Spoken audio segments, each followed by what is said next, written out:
So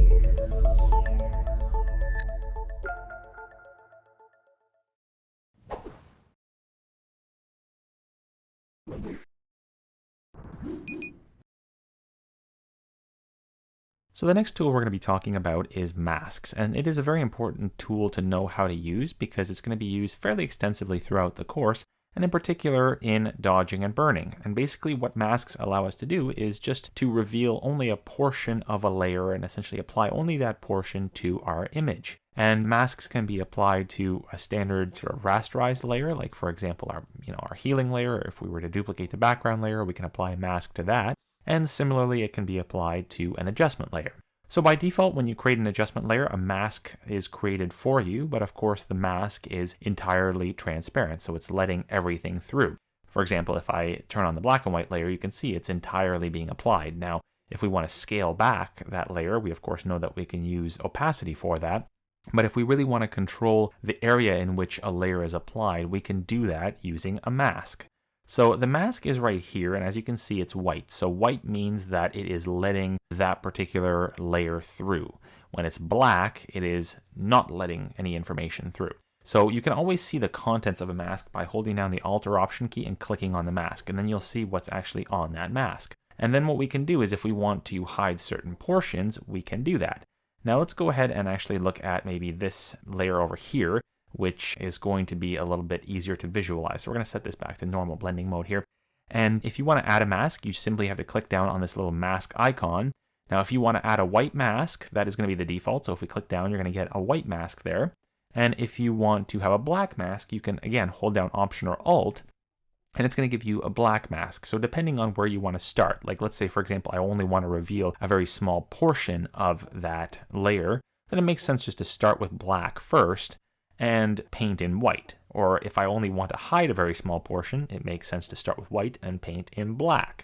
The other thing you can do is if we just add a white mask, you can hit Command or Control I, and that will change it from white to black, because what Command or Control I does is it inverts it.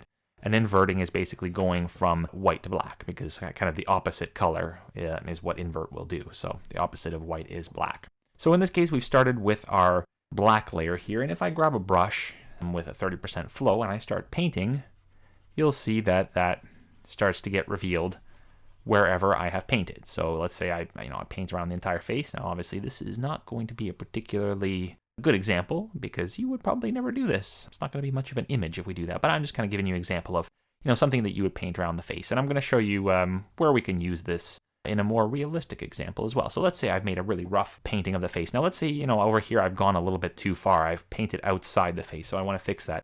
You don't have to undo everything you've done. All we have to do now is if I want to get rid of this, I can just switch my color. So I'm going to hit the X key, which flips the background and foreground color. And now I'm going to paint in black.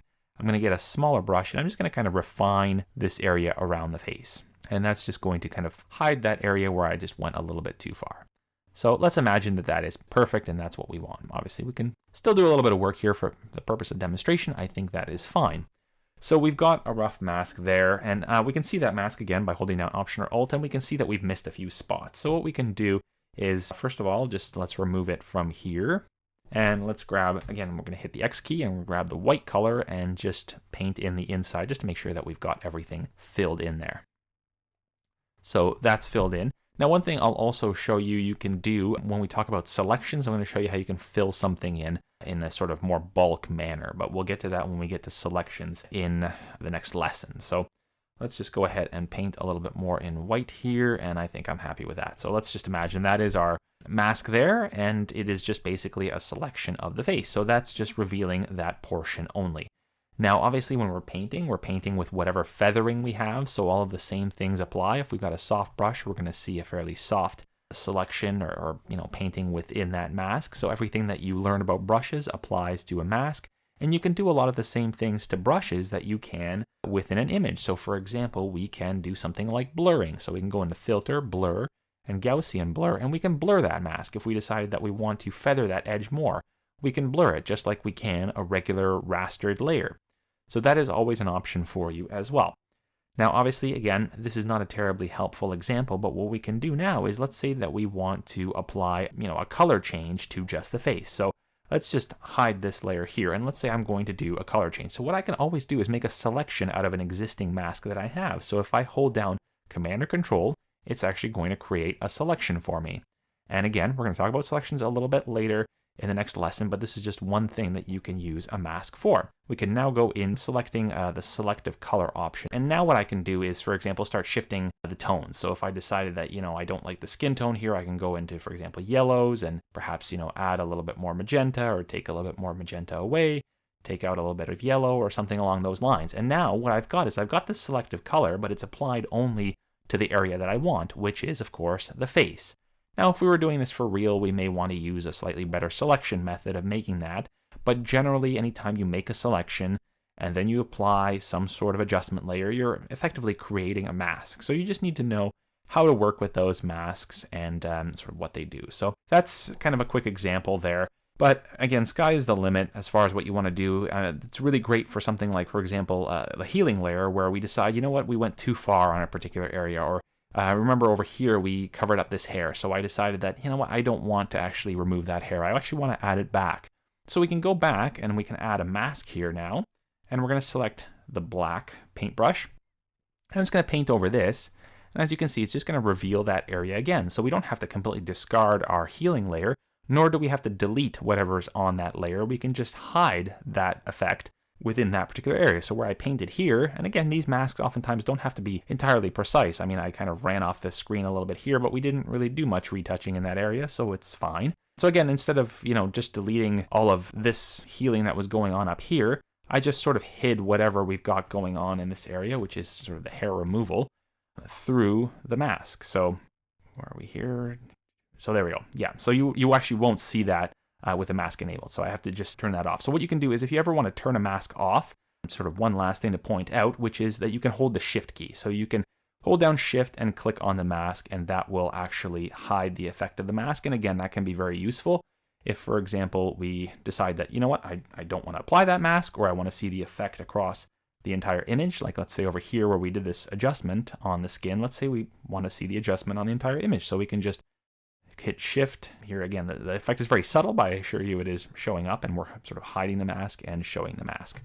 So that's kind of what you need to know. Alt or Option key, Control I to invert the mask. And similarly, for example, if I were to invert this, and where it is helpful is if I want to make an actual selection of this to adjust the rest of the body. Let's say I want to create another selective color. What I can do is I can hold down the Command or Control key to make a selection. Once again, I'm going to, let's say I select curves this time. And let's say I want to brighten everything. So right now I'm darkening the face, but let's say I want to apply it to the body, which is essentially the opposite of what is the face. So I'm going to hit Command or Control I, and now our mask is everywhere except the face. So I can now adjust everything else that is within that image, with the exception of the face, because I've already got a mask of the face. So I can just create an inverted mask to show me everything else. So that's basically masks in a nutshell, and we will of course be touching on them again later. And also one thing that I just want to note is that masks of course don't have to be black and white. There can be anything in between as well. So for example, in here I can, you see that you don't have to paint just white and black. You can paint gray, for example. If I want, just 50% of a mask to be filled in, I can do that. I can select a middle gray, I can paint, and it will sort of reveal that effect just partially within that area. So again, don't feel like you're constrained to, white or black. It can be sort of anything in between white and black, but of course you can't paint a color in the mask. It's always just white or black, where white reveals and black hides. Hopefully that was helpful, and we will see you in the next lesson where we talk about selections, and we'll basically be extending where we left off here with masks.